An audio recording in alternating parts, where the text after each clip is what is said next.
रीट्स यानी real estate investment trust, इसका नाम तो हम सब ने सुना है। बहुत से लोग इसमें निवेश करने के लिए दिलचस्पी भी दिखाते हैं, लेकिन सबसे बड़ा सवाल यही आता है कि आखिर शुरुआत कैसे की जाए। क्या रीट्स शेयर बाजार की तरह काम करते हैं? सही रीट को कैसे चुना जाता है? इसमें कमाई कैसे होती है? और क्या ये निवेश हर तरह के निवेशकों के लिए सही हो सकता है?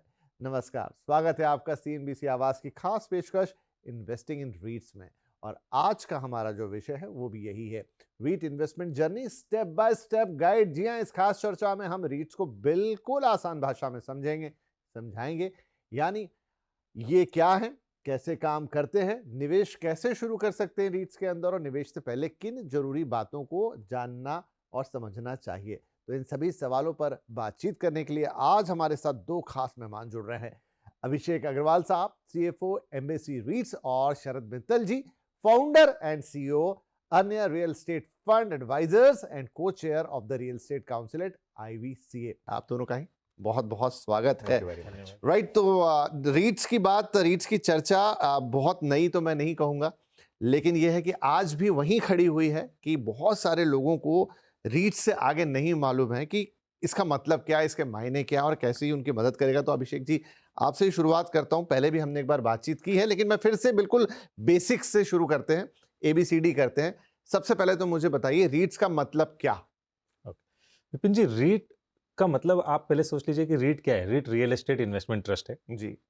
सरल भाषा में अगर संक्षिप्त में बोलूं तो ये फिजिकल रियल एस्टेट का एक म्यूचुअल फंड ही समझ लीजिए, उसको उसी तरह का प्रोडक्ट है। ओके। अगर विस्तार में बात की जाए तो होता क्या है, एक कंपनी है जो अपने निवेशकों से पैसा लेती है, उस पैसे को इंडिया की सबसे बड़ी भारत की सबसे उम्दा बिल्डिंग्स में लगाती है, निवेश करती है, उनसे वो बिल्डिंग्स को खरीदती है। अब वो बिल्डिंग दफ्तर हो सकती है, अस्पताल हो सकता है, वेयर हाउस हो सकता है, मॉल्स हो सकता है, उनमें लगाती है। अब इन बिल्डिंग्स को वो भाड़े में देती है। किसे देती है? देश विदेश की सबसे जो बड़ी कंपनियां होती है उन्हें भाड़े में देती है। उनसे जो भाड़ा आता है वो भाड़ा खर्चा बाद दे करके अपने निवेशकों को वापस दे देती है। इससे दो फायदे होते हैं निवेशकों को। एक, उन्हें रेगुलर इनकम आते रहता है, जो कि हर 3 माह में उन्हें पैसे आते रहते हैं, जो कि एक भाड़ा ही समझ लीजिए आप एक तरह से। ओके। और दूसरा चीज ये है कि जब प्रॉपर्टी की दाम बढ़ती है तो उनका शेयर प्राइस भी बढ़ते रहता है। ठीक है। ये एक बिल्कुल शेयर के जैसे ट्रेड होता है, यही रीट है। तो एक सरल भाषा में आप ये कह रहे हैं कि मुझे एक दुकान खरीदनी थी, वो मैंने नहीं खरीदी। दुकान खरीदता तो दो बातें होती, एक तो मुझे उसका किराया आता, दूसरा मुझे उसका कैपिटल अप्रिसिएशन मिल रहा है। आप ये कह रहे हैं कि इस दुकान की जगह आप इंडिया के one of the best offices की बात कर लें। अब वो तो एक सिंपल या आम निवेशक या मेरे जैसा निवेशक नहीं खरीद सकता, तो अब मैं उसमें एक हिस्सा खरीद लेता हूं, जैसा मैं शेयर बाजार में खरीदता हूं या म्यूचुअल फंड में खरीदता हूं। अब उस बड़े ऑफिस से जो किराया आएगा वो मुझे डिविडेंड के तौर पे हर 3 महीने में मिलेगा, और दूसरा जो कैपिटल एप्रिसिएशन होगा उससे मैंने जो यूनिट खरीदे हैं उसकी वैल्यू बढ़ेगी। यही है? एकदम राइट। अब शरद सर, अगला सवाल आपसे है। मेरे पास 15-20 लाख रुपए हैं, मुझे लग रहा है जाके एक दुकान खरीद लूं या एक 15-20 लाख रुपए से डाउन पेमेंट करके कोई फ्लैट खरीद लूं, EMI में पैसे भरता रहूंगा। यही एक आम भारतीय निवेशक जो कि रियल एस्टेट में निवेश करना चाहता है, उसके मन में यही 2-3 चीजें रहती हैं। एक प्लॉट की तरफ चला जाएगा, प्लॉट में शायद थोड़ा पैसा और लग जाएगा उसको। तो अब ये तीनों चीजों को छोड़ के मैं रीट्स में क्यों आऊं? ठीक है। सो विपिन जी, जैसे अभिषेक ने बताया, अगर आप देखें ऑब्जेक्टिव क्या है, जो निवेशक है जो फिजिकल रियल एस्टेट खरीद रहा है, जो कि अपार्टमेंट खरीदता है या प्लॉट खरीदता है, उसका प्राइमरी ऑब्जेक्टिव है कि इसमें मुझे over a period of time appreciation मिलेगा, एंड अगर दुकान बनने के बाद या ऑफिस बनने के बाद उससे मुझे रेंटल आएगा। जो अभिषेक बोला उसमें सिर्फ ऐड करता हूं कि आप देखिए पुराने ज़माने में आज तक लोग बोलते हैं कि यार कोई ऑफिस खरीद लीजिए, कोई दुकान खरीद लीजिए, फैमिली के लिए रेगुलर रेंटल इनकम आती रहेगी। उसी का एक फॉर्म है रीट।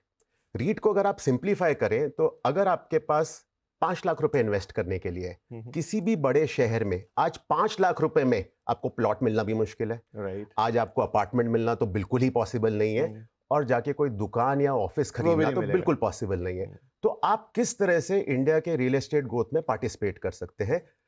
फॉर एग्जाम्पल, मैं इसको म्यूचुअल फंड से कंपेयर करता हूं, क्योंकि हमारा ऑब्जेक्टिव इवेंचुअली है कि रीट को म्यूचुअल फंड जैसी समझ लोगों के अंदर आए, जो पिछले 15 साल के अंदर तो अगर आपको कोई बिजनेस अच्छा लगता है, कि आज की डेट में लगता है कि एयरलाइन बिजनेस बहुत अच्छा करेगा इंडिया में, तो आप जाके खुद की एयरलाइन कंपनी तो स्टार्ट करते नहीं है। राइट आप देखते हैं कि इंडिगो का स्टॉक लिस्टेड है, उसमें मैं शेयर ले लेता हूँ, उसमें जो कंपनी का मुनाफा होगा उसमें मुझे एक हिस्सेदारी मिलेगी। सेम कॉन्सेप्ट है रीट का, ओके कि मेरे पास 5 लाख रुपए हैं, मैं एक रीट के अंदर इन्वेस्ट करता हूं, जिसमें एक दुकान की जगह 100, 500, 1000, 5000 एसेट हो सकते हैं। तो जो बड़े रीट है इंडिया के अंदर, उनके अंदर 50 million square feet, 5 crore square feet के ऑफिसेज है। तो मेरे को ना जाके वो ऑफिस संभालने हैं, ना उनका मेंटेनेंस करना है, ना उनका टेनेंट देखना है, ना उनका अपकीप देखना है। एक बड़े पीस के अंदर मेरी छोटी हिस्सेदारी हो गई है, और 5 लाख रुपए में मैं बाकी सारी चीजें सेम चलती है। ओके उससे जो भाड़ा आएगा, मेरी हिस्सेदारी के बराबर का भाड़ा मेरे हाथ में आ जाएगा। उस प्रॉपर्टी के अंदर एप्रिसिएशन होएगा, तो एप्रिसिएशन भी मेरे एनएवी के अंदर या वैल्यू के अंदर दिखेगा। तो मैं नहीं बोल रहा कि फिजिकल रियल एस्टेट करना बंद कर दीजिए, कोई नहीं बंद करने वाला आपके और मेरे बोलने से। जो आदतें सालों साल सदियों पुरानी, और नहीं भी करना चाहिए, क्योंकि एक हार्ड एसेट का अलग तरह से रिटर्न बनती है। अभिषेक जी, अब ये बताइए मुझे कि ये रीट्स, मान लिया कि चलिए आपने मुझे कन्विंस कर लिया, आप दोनों ने, अब है मेरे पास 10 लाख रुपए, मैं क्या करूं, कैसे शुरुआत होगी, कहां जाऊं, किससे खरीदूं, कौन रीट कहां से आएगा?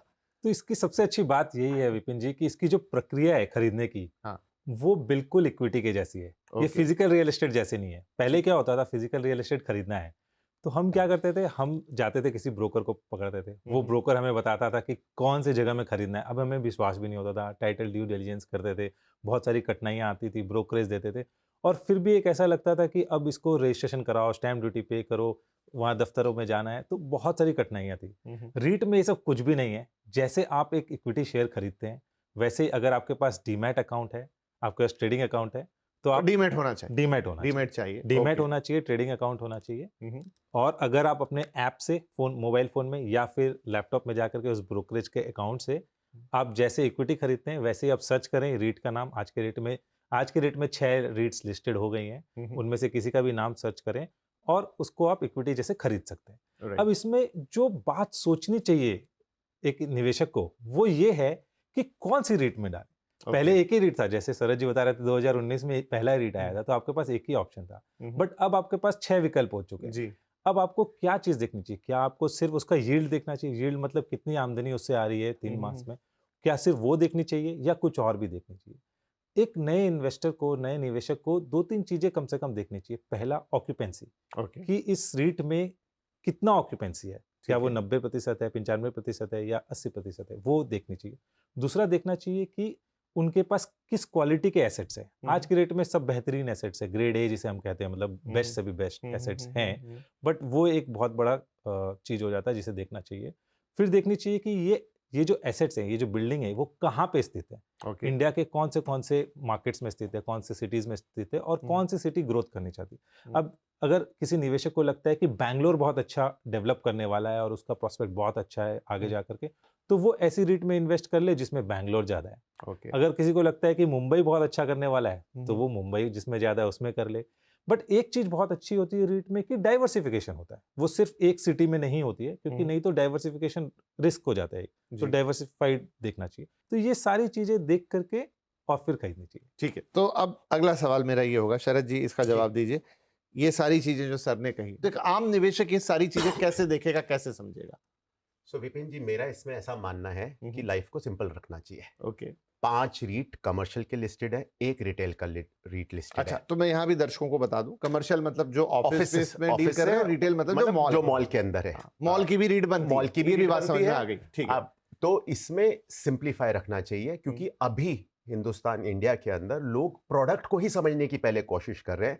तो इसके अंदर मेरे हिसाब से जो 5 रीट है, उसमें से 2 रीट पिछले साल भर के अंदर आए हैं। 3 रीट के अंदर टाइम हो चुका है 5 से 8 साल के बीच में। तो एक शुरुआत के लिए डाइवर्सिफाइड करना चाहिए। अगर आप 5 लाख रुपए करना चाहते हैं, तो 5 में से 3 रीट में लगाइए। मुझे ये बात तो समझ में आ गई, आप दोनों ने डाइवर्सिफिकेशन पे काफी जोर दिया कि भाई एक साथ नहीं, अलग अलग। लेकिन जैसे अब अभी हमने शेयर बाजार का या म्यूचुअल फंड का, हमें उनके परफॉर्मेंस दिखते हैं, फला म्यूचुअल फंड ने इतना रिटर्न दिया, फला शेयर का तो हमें हर दिन का दिखता है, उसका प्रॉफिट दिखता है। रीट्स का ये मूवमेंट सब कहां दिखेगा? ये सारी चीजें पब्लिकली अवेलेबल है। जैसे कि आप एक शेयर के पूरे फाइनेंशियल रिपोर्ट, उसकी कॉल्स, उसके बारे में रिसर्च रिपोर्ट, वो सारी चीजें रीट के बारे में भी अवेलेबल है। कहां पे? अगर आप जाएंगे कि उनकी वेबसाइट पे अच्छा, जाएंगे तो पर्टिकुलर रीट की वेबसाइट पे जाएंगे, जाऊंगा। उनकी इन्वेस्टर प्रेजेंटेशन होंगी। ओके। जैसे कि आप इन्वेस्टर प्रेजेंटेशन देखते हैं, जैसे कि अर्निंग कॉल की रिपोर्ट्स देखते हैं, रिसर्च रिपोर्ट्स देखते हैं, उसी तरीके से ये सारी चीजें तो अवेलेबल है। अभिषेक जी, क्या जिस तरीके से मान लीजिए कि मेरा जहां डीमेट अकाउंट होता है वहां जाके मैं वो मूवमेंट देख लेता हूं कि कितना चढ़ा कितना, तो उस डीमेट अकाउंट में मुझे नहीं दिखेगा कि इसने 3 साल में दिखेगा। कितना किराया दिया? दिखेगा, वो भी वो दिखेगा। सब वो भी भी दिखेगा। तो दिखेगा। जैसे ओके। आपके डीमैट अकाउंट, आपके जो ब्रोकर के हाँ। वेबसाइट होते हैं जहां पे आपको बाकी शेयरों का दिखता है, दिखता है, हाँ। वहां पे इनका भी दिखता है, दिखेगा। सारे रेट्स का दिखता है, ओके। Financial performance Absolutely. कैसे किया। और एक संस्था है जो हमारी, जिसको बोलते हैं IRA, Indian REIT association, okay. उसकी वेबसाइट पे भी अगर आप जाते हैं तो सारे रीट का सब डेटा आपको वहां तो ये मिलेगा। इंपॉर्टेंट हो गया, ये दर्शक नोट कर लें, IRA यानी इंडियन रीट एसोसिएशन, क्योंकि 6 ही रीट हैं अभी आपने बिल्कुल। कहा, बहुत ज्यादा नहीं है। उस वेबसाइट पे जाके आपको सारे रीट्स के परफॉर्मेंस मिल जाएंगे। इसके अलावा जो भी आपका ब्रोकरेज हाउस है या जो भी आपकी जिस जगह से आप डील कर रहे हैं, डीमैट अकाउंट आपका जिनके भी साथ है, वहां पर भी जैसे आपको एक शेयर का परफॉर्मेंस दिखता है, एक म्यूचुअल फंड का परफॉर्मेंस दिखता है, उसी तरह से रीट्स के रिटर्न भी आपको, और वो 3-3 महीने में दिखेंगे। 3-3 तीन महीने, हर महीने क्वार्टर में के दिखेगा, बाद। हर क्वार्टर के अंदर उसका एनएवी तो दिखेगा। क्या अच्छा, एनएवी के पॉइंट ऑफ व्यू से दिखता है, एनएवी आएगा कि इतना पे NAV आउट्स होंगे उसके अच्छा। अंदर, आपके जो डिविडेंड पे आउट्स होंगे, जो रेगुलर पे आउट्स होते हैं वो दिखेंगे, प्लस एनएवी के अंदर मूवमेंट दिखेगा। तो सारे ओके। फाइनेंस उसमें क्या दिखता है विपिन जी, जैसे शेयर के लिए दिखता है, सारे सारे metrics ऐसे पैरामीटर्स, दिखेंगे। हाँ, जैसे क्योंकि कि दर्शकों के लिए financial, आसान होगा कोरिलेट कितना करना। कमाया, हाँ, क्या बैलेंस शीट है, कितना लोन है, कितना ब्याज दर है, कितनी ओके। ऑक्यूपेंसी है, ये सारे डेटा मिलेंगे। कौन कौन मेजर टेनेंट्स है, इस 3 मास में जो लीजिंग हुई है कितनी हुई, किस किस बड़े टेनेंट को हुई, किस इंडस्ट्री में हुई, ये सब डेटा मिलेगा। इसके साथ जो एनएवी का डेटा होता है, एनएवी दर्शकों के लिए अगर मैं बताऊं तो जैसे म्यूचुअल फंड का एनएवी डेली आता है, हाँ, which is net asset value, कि उसकी एक्चुअल वैल्यू कितनी है। कितनी है, राइट। प्रॉपर्टी का जो रेट है वो डेली घटता बढ़ता नहीं है, हम्म। इसीलिए सेबी जो हमारा रेगुलेटर है वो हमें कहता है कि आप हर 6 महीने में एक बार एनएवी पब्लिश कीजिए। ओके। तो वो एनएवी हर 6 महीने की रिजल्ट, जो कि सितंबर होता है और मार्च, उसकी रिजल्ट के बाद वो एनएवी भी दिखेगा उसमें, और साथ में जो आज का प्राइस है वो भी दिखेगा। तो दर्शक ये भी देख सकते हैं, एक बहुत बड़ा मैट्रिक होता है कि अगर एनएवी का मतलब आप सिंपल भाषा में समझे तो अगर मैंने आज सारी एसेट बेच दी और अपने लोन चुका दिए, तो जितना पैसा बचेगा निवेशकों के लिए उसको एनएवी बोलते हैं। तो ओके। पर शेयर का एनएवी जैसे किसी रेट का चल रहा है 500, किसी का 550, किसी का 490, ऐसे चल रहा है, तो वो बताता है कि उस रेट के सारे एसेट्स को बेच दिए तो उसका कितना main मिल वैल्यू जाएगा ये है, आज की तारीख में, और वो कितना देख जाएगा? सकता है कि आज उसका एक्चुअली मार्केट प्राइस कितना है। तो ओके। अगर एक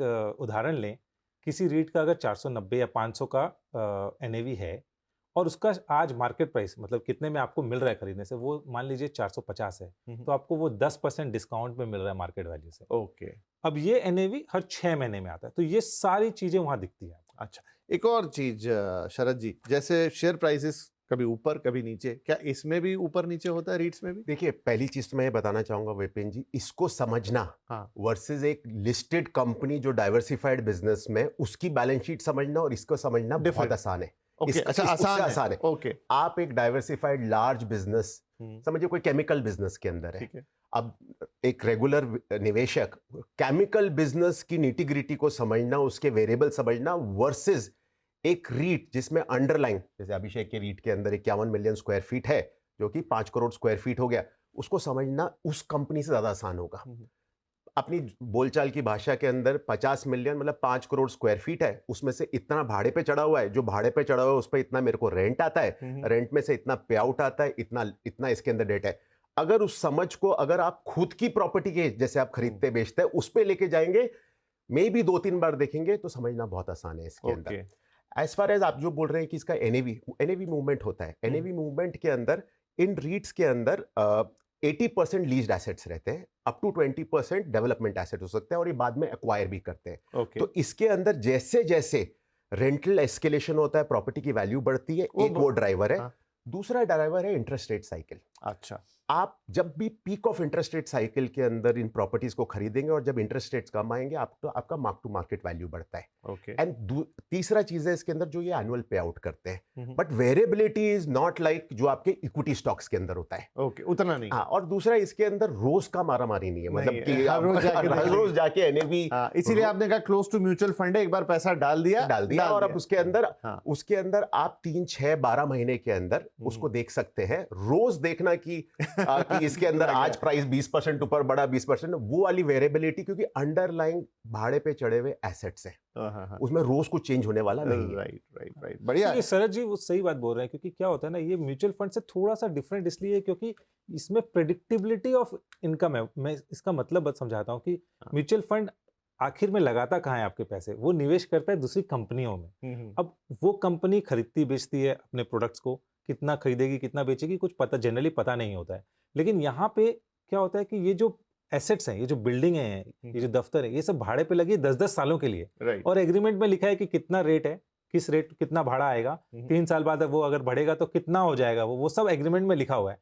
तो एक इन्वेस्टर जब उसको देखता है तो उसको पता होता है कि अगले से 10 सालों के लिए या 8 सालों के लिए कितना भाड़ा आने वाला है। तो एक प्रेडिक्टेबिलिटी होता है, एक पता रहता है कि इतनी चीज होगी, और उतनी अनसर्टेनिटी भी नहीं है जैसे स्टॉक मार्केट वगैरह में रहती है। वो भी लग रहा है कि नहीं होगी। एक छोटा सा ब्रेक ले लेते हैं, बातचीत बहुत इंटरेस्टिंग हो रही है, लेकिन एक छोटा सा ब्रेक लेते हैं यहाँ पे, और ब्रेक के बाद की ठीक है सब कुछ समझ में आ गया, कैसे देखना है क्या करना है, पर शुरुआत कैसे करनी है। अब म्यूचुअल फंड या फिर स्टॉक तो आपको 2, 4, 5 रुपए 10 रुपए से लेकर हजारों रुपए तक के मिलते हैं। यहाँ मिनिमम टिकट साइज कितना होगा, और उसके बाद आप 1 यूनिट लेंगे तो उसके मायने क्या होंगे, ये कुछ सवाल आपके मन में जरूर होंगे। एक छोटा ब्रेक लेते हैं, ब्रेक के बाद अपने मेहमानों से यही चीजों को थोड़ा अच्छे से समझेंगे।